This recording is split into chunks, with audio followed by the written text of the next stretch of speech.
मन को खाली नहीं करोगे तो हर जगह हारोगे। ठीक दोस्तों, ये कथा है बुद्ध महात्मा बुद्ध की। आपको ये कथा सुनने से पहले चलिए हम चलते कहानी की तरफ। सुनिए। मन तो बावरा है, मन तो बेकार घोड़ा है, और मन उसे घोड़े की लगाम हमारे हाथ में होती है। हमें चाहे तो अपने माँ के लगाम अपने काबू में करके उसे जो चाहे वो कम करवा सकते हैं, और चाहे अगर हम चाहे वो लगाम अपने हाथ से छोड़कर अपने माँ को यूं ही बेवजह भड़काने के लिए छोड़ सकते हैं। सारी बातें सारी बातें हम पर निर्भर करती है। जो भी इच्छा हमारे माँ से उठती है उनके पीछे कहानी ना कहानी हमेशा होते हैं। कभी कभी हमें इस बात को समझ लेते हैं, और कभी हम हर बात इस बात को कभी समझ ही नहीं पाते। अगर हम किसी तरकीब से अपने माँ को खाली करने सीख ले तो हम अपने माँ के अंदर कुछ ऐसे विचार डाल सकते हैं जिससे हम अपने माँ के बेक-बक को शांत कर सकते हैं। जिन विचारों का सलाम हमारे माँ से चला रहा है, असलियत में वही हमारे दुखों का सबसे बड़ा कारण होता है। कोई हमारे दुख का बड़ा कारण होता है, कोई यह बात भी वस्तु है हम बाद में दुख देती है, लेकिन उससे पहले हम अपने विचारों में खुद दुख भोग कर होते हैं। उन दुखों का कारण सिर्फ हमारी विचार होते हैं। इसलिए अगर हम अपने माँ की बक बक को शांत करवाना है तो हम अपने आप में से नहीं कर सकते, ना ही कोई ज्ञान पा सकते हैं। हमारे माँ की बक बक शांत कर सकता है, लेकिन हमारा माँ एक कहानी के माध्यम से यह जरूर समझ सकते हैं कि अपनी माँ की बक बक किस तरह शांत की जाए। इसलिए यह कहानी आखिर तक सुनने के बाद आपके माँ की बक-बक एकदम शांत हो जाएगी। किसी नगर में एक नौजवान युवक रहता था। वहाँ उसका नाम अंकित था। उसे एक समस्या थी, और उसकी समस्या यह थी कि उसकी माँ हर समय भटकती रहती थी। उसकी माँ से हर समय कोई न कोई नकारात्मक विचार चलते रहते थे। उसकी माँ की बक-बक कभी शांत नहीं होती थी, और वो सोचता कुछ था और लेकिन उससे कुछ अलग ही हो जाता था। कभी वो अपने अतीत के बड़े में सोचता कि काश मैंने ये काम उठा लिया होता तो आज मेरा जीवन कुछ और ही होता, या फिर वो अपने भविष्य में बड़े से में सोचता रहा कि कहानी भविष्य में ऐसा हो गया तो क्या होगा, कहानी में असफल हो गया तो क्या, हम अगर मुझे कोई गलती हो गई तो लोग मेरा मजाक उड़ाना शुरू कर देंगे। और ऐसे ही कई सारे सकारात्मक उसकी असफलता से भरे विचार उसकी माँ से आते रहते थे। अंकित हमेशा ही अपने विचारों में खोया रहा, और वो अपने विचारों से मुक्ति पाना चाहता था। अंकित चाहता था कि सब संबंध में कोई फालतू का विचार ना आए, लेकिन उसके जाने से कुछ नहीं होता था क्योंकि उसकी माँ से विचारों का सलाब हमेशा चल रहा था। एक दिन अपने माँ के विचारों से परेशान होकर वो अपने एक जंगल में एक दिशा में भिक्षुक के पास पहुंच जाता है, और बहुत भिक्षुक के पास पहुंचकर अंकित अपने जीवन की एक घटना बताता है, और वो उन्हें यह भी बताता है कि उसी घटना ने उसके दिमाग और उसकी माँ पर किस प्रकार का प्रभाव छोड़ा। अंकित ने कहा शुरू किया कि बचपन में मैं बहुत ही निर्भीक बच्चा हुआ करता था। मुझे किसी का कोई डर नहीं था। कोई भी काम मैं बड़ी आसानी से के साथ कर लेता था। ना मैं उसके परिणाम के बारे में सोचता था, और न ही यह सोचता था कि यह काम अगर मैं करूँगा तो क्या लोग कहेंगे। लेकिन कुछ सालों पहले आर्थिक इस रूप से मजबूत होने के लिए मैंने कुछ दिन घरवालों से लेकर एक नया काम शुरू करने का सोचा। उसे काम के बड़े में मुझे सभी ने राय दी कि इस काम में ज़्यादा मुनाफा नहीं होगा, तुम्हें नुकसान हो सकता है। मेरे घरवालों ने भी मुझे समझाया, लेकिन मैंने अपनी बात पर आधा हुआ और उसे अड़ा हुआ करना चाहता था। और जब मैंने जिद की तो घरवालों ने कुछ धन मुझे दे दिया। उसी धन से मैंने उसे काम की शुरुआत की, लेकिन दुर्भाग्यवश उस काम में मुझे हानि का सामना करना पड़ा। मुझे बहुत नुकसान हुआ। मेरा सर धन खत्म हो गया और मैं पहले से भी परेशान हो गया। और इस पर मेरे घर वालों ने मुझे कहना शुरू कर दिया, डांटना शुरू कर दिया कि हमने कुछ तुम्हें पहले ही मना किया था, लेकिन तुमने हमारी कोई बात नहीं मानी। अब अपने कर्मों पर अपने आप भुगत। तो यह घटना मेरे जीवन की एक ऐसी घटना बन गई है जिसने मुझे मेरे जीवन को पूरी तरह से परिवर्तित कर दिया है। अब जो भी काम मैं करने की सोचता हूँ तो मुझे मेरी माँ एक डर से सम जाता है। तो यह मैं सोचता हूँ कि लोग क्या कहेंगे, क्या कहानी में नाकामयाब हो गया तो मेरे घर वाले मुझे डांटेंगे तो नहीं, या फिर भविष्य के बारे में बड़े सोचता हूँ कि अगर यह कामयाब रहा तो फिर आगे क्या करूँगा। कहानी है, धन भी खत्म हो गया और मेरा नुकसान हो गया, उसे हानि की भरनी मैं कैसे कर पाऊँगा। और ऐसे ही विचारों की वजह से मैं कुछ भी काम शुरू नहीं कर पाता और मेरे माँ से इन्हीं विचारों की बक चलती रहती है। मैं बहुत परेशान हो गया हूँ। मैं इन विचारों से छुटकारा चाहता हूँ। मैं अपने माँ की बक को शांत कराना चाहता हूँ। मैं जानता हूँ कि नकारात्मक विचार है, लेकिन फिर भी इसे छुटकारा हासिल नहीं हो पाता। हर दिन मेरे माँ से हजारों विचार चलते रहते हैं और यह कब होता है, यह होता है, क्या होता है मुझे पता ही नहीं चलता। बहुत डर लगता है। बाद मुझे एहसास होता है कि मैं क्या करने बैठा था और मैं क्या कर रहा हूँ। मेरी माँ के विचार मुझे कहाँ बाहर ले जाते हैं और इसका मुझे एहसास ही नहीं होता। और जब एहसास होता है तब तक मुझे बहुत वक्त बीत चुका होता है। अगर फिर से यही भी चलती रहती तो मैं चाहता कि मेरी माँ में एक भी विचार ना आए। जब मैं चाहूँ तभी मेरी माँ से विचार आए। यह बातें सुनकर बहुत भिक्षुक ने मुस्कुराते हुए अंकित से कहा कि किसी भी समस्या का समाधान तभी निकल जा सकता है जब हम उस समस्या की जड़ तक पहुंच जाते हैं, समस्या को ठीक समझ जाते हैं और जानते हैं कि इसके बाद बुद्ध भिक्षुक ने कहा कि जो माँ तुम खाली करना चाहते हो, तो क्या तुमने उस माँ को कभी भी थोड़ा बहुत समझाने की कोशिश की है, थोड़ा बहुत समझाना है। ये सुनकर अंकित ने कहा कि मैंने अपने माँ को अर्जन की बहुत कोशिश की, लेकिन मैं जितना ही इसके बारे में जन की कोशिश करता हूँ, मेरी माँ उतना ही रहस्यमय हो जाती है। यह सुनकर बहुत भिक्षुक ने इस वक्त अंकित को एक घड़ा देते हुए कहा कि जो इस घड़े में छोटे छोटे पत्थर भर कर लेकर जाओ। और फिर युवक वहां से गया और उस बड़े खड़े में छोटे छोटे पत्थर भरकर उस दिशा में भिक्षुक के पास लेकर आ गया। और भिक्षुक ने इस वक्त मुस्कुराते हुए कहा कि इस घड़े को तुम अपनी माँ समझो और इसे गद्दे भरे पत्थरों को अपने विचार समझो। अब इस घड़े में और पत्थर डालो। उसे युवक ने घड़े में और पत्थर डाले और शुरू कर दिए, क्योंकि घड़ा पहले से भारत हुआ था। तो 12 पत्थर डालने के बाद बाकी सारे पत्थर नीचे गिर जाने लगे। और फिर दिशा भिक्षुक ने अंकित से संकेत करते हुए कहा कि रुको जरा, ध्यान से देखो। अब घड़े में पत्थर नहीं ए रहे हैं, बल्कि पत्थर नीचे गिर रहे हैं, क्योंकि यह एक गधा है और इसमें जो एक घड़ा है, जो इसमें एक था वो एक चुका है। इसमें एक पत्थर नहीं एक पाएगा। अगर दूसरे पत्थर डालते हैं तो पहले वाले पत्थर को निकालना होगा।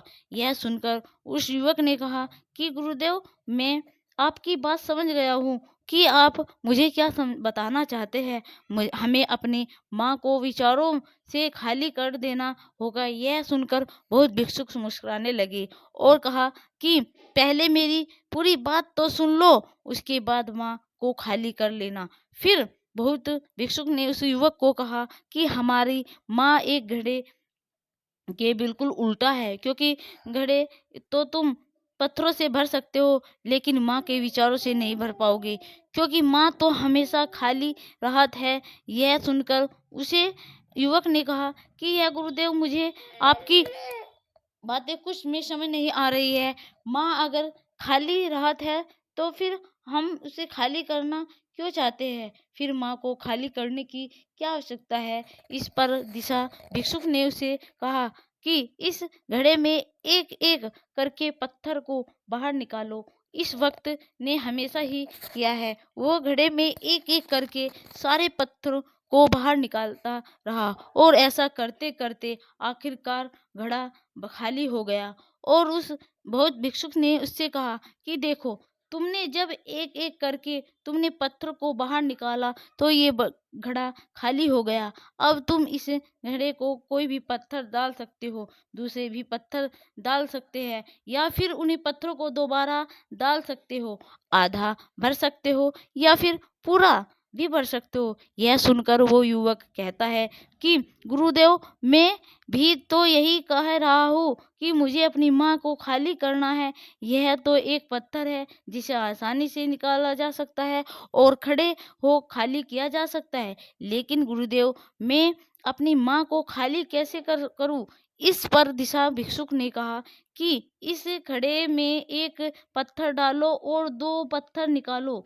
यह सुनकर उस युवक ने कहा कि बनते, यह कैसे हो सकता है? जब इस घड़े में एक पत्थर होगा तो एक ही पत्थर निकलेगा ना, दूसरा पत्थर कैसे निकलेगा? इस पर दिशा भिक्षुक ने कहा कि ऐसा नहीं हो सकता।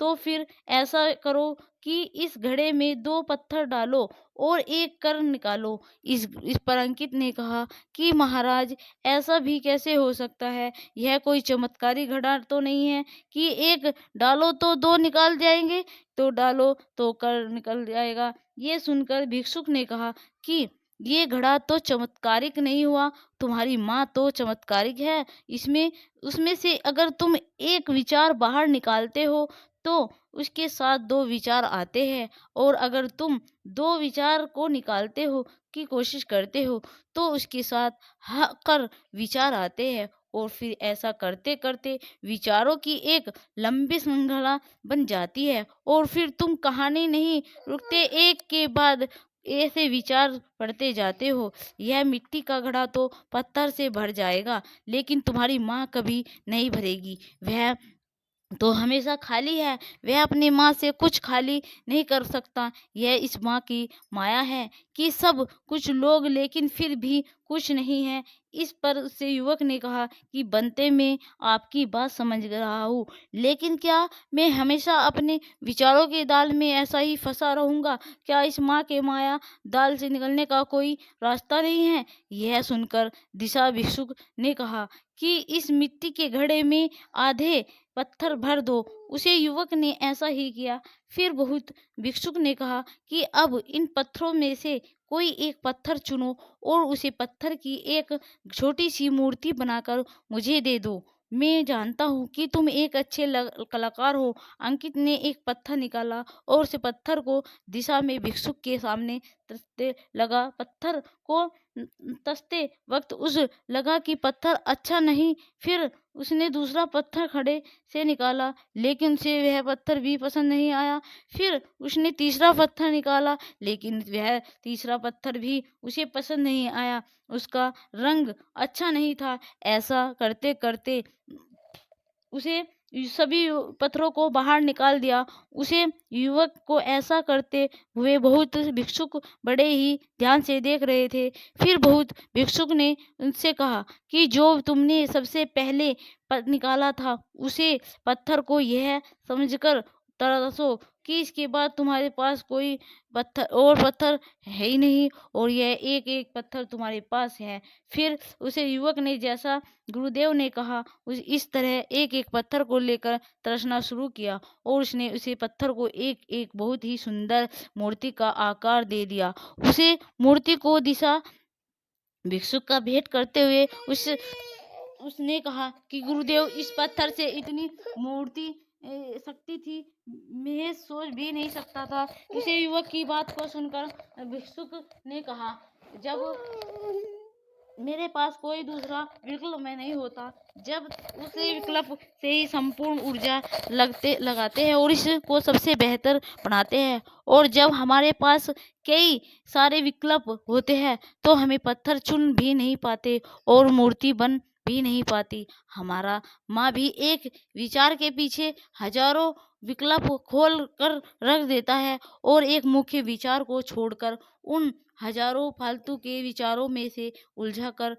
जाते हैं। फिर उस युवक ने कहा, गुरुदेव, मैं आपकी आपको बहुत अच्छे से समझ गया हूँ, लेकिन अब मुझे क्या करना चाहिए? कृपया आप मुझे मार्गदर्शन दें। भिक्षु ने उसे युवक से कहा कि माँ को खाली करना, साफ करना एक 2 दिन का काम नहीं है, यह बहुत लंबे भीम की। तो क्या तुम इसके लिए तैयार हो? वही कहता कि जी गुरु जी देव, मैं तैयार हूँ, चाहे कितने भी लंबी भीम क्यों न हो। यह जवाब सुनकर दिशा भिक्षुक ने कहा शुरू किया कि सबसे पहले तो तुम यह समझ लो कि माँ हमारे दुश्मन नहीं है। हमें माँ से कोई चीज निकालना नहीं है। यह खाली ही निकाल दो कि तुम्हें माँ को खाली करना है। तुम जितना ही अपने विचारों को रोकने की कोशिश करोगे, विचार दुगनी ऊर्जा के साथ तुम पर आक्रमण करेंगे। ध्यान रहे, माँ एक बच्चे की तरह होती है। अगर तुम बच्चे से कोई चीज छिपा कर रखते हो, छिपाने की कोशिश करते हो, तो बच्चा इस चीज की जिद करने लगता है, इसी के बड़े में सोने लगता है। अगर इस प्रकार जो भी विचार हमें अपने माँ से निकालने की कोशिश करते हैं, तो उसको निकालना के लिए उसे विचार को निकालने की भीम के संबंध में सोचना शुरू कर देते हैं। और अगर फिर भी तुमको निकालना कि भीम के संबंध में ही हमारे माँ से विचार उठने लगते हैं, हमारी माँ इस विचार के इर्द गिर्द घूमता रहा और हमें जितना ही इसे विचार को निकालने के बड़े में सोचेंगे, गलत हम इस विचार के बड़े बड़े में सोच रहे होंगे और आखिरकार हमें पाएगा कि उस विचार तो हमें निकालना ही नहीं पाए जिसको हम निकालने चाहते थे। उल्टा हमने उस विचार को अपने माँ के अंदर और गहरी जगह दे दी है। एक सूत्र हमेशा याद रखना कि याद रखो, दो जान दो, उनके साथ छोड़कर मत जरूर करो, उनको निकालने बड़े में मत सोचो, उनको पकड़ने के बारे में मत सोचो। यह समझो कि विचार आया है और चला गया। तुम मंत्र देखने वाले थे, तुम साक्षात थे, और जब तुम्हारे अंदर साक्षात भाव उत्पन्न होने लगते हैं, तो तुम दृष्टि के मन बन जाते हो और देखने लगते हो। और जितना ही तुम अपने विचारों को देखते जाते हो, उतने ही तुम्हारे विचार खाली होने लगता है। देखते ही देखते साक्षात भाव में तुम पाओगे कि एक दिन तुम्हारा हृदय तुम्हारा माँ विचारों से खाली बिल्कुल नहीं हो चुका है, क्योंकि देखने मंत्र से उन विचारों की निरंतरता हमें पता चलता है। इसके बाद बहुत भिक्षुक ने कहा कि जब तुम किसी टूटे फूटे रास्ते पर चलते हो, तो क्या तुम्हें गधा को पढ़ते हुए चलते नहीं, तुम उन गधों से बचकर सीधे अपने आंखों को उस रास्ते पर टिका कर आगे बढ़ निकलते हो जाते हो कि तुम कुछ लेना देना नहीं है, तुम्हें उस पर उतार जाओगे और रास्ता और वे गड्ढे दोनों पीछे रह जाएंगे गड्ढे। उसी प्रकार तुम्हें बस अपने विचारों को देखते हुए चलना है और देखते देखते तुम अपने माँ के उतार जाओगे, लेकिन इनके लिए तुम्हें थोड़ी मेहनत करनी होगी। तुम्हें ध्यान में बैठाना होगा और अपने विचारों को साक्षात भाव से देखना होगा। निरंतर देखते रहने में यह तुम्हारी आदत बन जाएगी और फिर तुम्हें प्रयास नहीं करना पड़ेगा। इस पर अंकित ने कहा कि बनते ही तो बहुत लंबी बीम को की गई है, लेकिन कभी कभी मुझे अपने विचार बहुत ज़्यादा परेशान कर देते हैं और उन विचारों को से मैं तटस्थ छुटकारा पाना चाहता हूँ। तो क्या कोई ऐसी विधि है जिसके जारी में तुम अपने विचारों से छुटकारा का सुकून? इस पर बौद्ध भिक्षुक ने कहा कि हमारे विचार का संबंध हमारी सांसों से होता है। जी हाँ, इस प्रकार हमारी सांसें चलती है, इसी प्रकार के विचार हमारे मस्तिष्क में आते हैं। अगर तुम्हें अपने विचारों की श्रृंखला तोड़नी है, तो तुम्हें अपनी सांसों की श्रृंखला तोड़नी होगी। जब भी तुम्हें बहुत सारे विचार परेशान करने लगे, उसी वक्त तुम शारीरिक अभाव से अभ्यास कर सकते हो। जितना तुम शारीरिक अभ्यास करोगे, उतना ही तुम्हारी सांसें उठती चली जाएगी, और जितनी तुम्हारी सांसें उखड़ेगी, उतनी ही तुम उन सांसों की श्रृंखला टूटती चली जाएगी। और जैसे ही सांसों की श्रृंखला टूटेगी, वह विचारों की श्रृंखला भी अपने आप टूट जाएगी। तुम तेजी के साथ दौड़ सकते हो, या नाच सकते हो, या फिर बैठ बैठ के अपनी सांसें को इस प्रकार चलने की कोशिश कर सकते हो कि उनका कोई काम न रह जाए, उनका कोई रिदमक न रह जाए। जब वो रिदम टूट जाएगा, तो तुम पाओगे कि तुम्हारी माँ एक शांति और एक आनंद का उद्देश्य हो चुका है। माँ के विचारों से छुटकारा पाने के लिए शारीरिक आदमी को अपने काम में पूर्णतया अपनी माँ लगाना होगा, पूर्णतः उसी काम से सम्मानित होना होगा। और जब वो आदमी किसी काम से पूर्णतः सम्मिलित हो जाएगा, तो उसको ना तो अतीत के विचार में बताएंगे, और ना ही भविष्य के कल्पना उसके दिमाग में आएगी। उसका पूरी माँ सारे विचार सिर्फ उसे काम पर केंद्रित हो जाएंगे। किसी काम को पूरी तरह से सम्मिलित होकर कैसे किया जाता है, पूरी माँ के साथ कैसे किया जाता है, इसके बारे में अगर हम चर्चा करेंगे, तो यह बातें बहुत लंबी हो जाएगी। इस पर हमें कभी और चर्चा करेंगे। तो यह कहानी यही पर समाप्त हो करते हुए आपसे अनुरोध करते हैं कि अगर आपको इस कहानी से थोड़ा सा भी ज्ञान मिला हो, माँ से थोड़ा सा भी प्रकाश जगाया हो, तो इस चैनल को सब्सक्राइब करें। कमेंट में क्षेत्र में कमेंट में ज़रूर डालना नमो बुद्धाय। और हाँ, आपको वीडियो कैसी लगी है अगली कहानी में, तब तक के लिए अपना ख्याल रखिए। चलिए, और हाँ, वीडियो को लाइक और सब्सक्राइब कर दे दोस्तों। हम आपको शुरू में भी यही कहते हैं और लास्ट में भी यही कहते हैं, क्योंकि चैनल को सब्सक्राइब करने से आपके पास में हमारी वीडियो ऐसी वीडियो आती रहेगी। थैंक यू, धन्यवाद दोस्तों।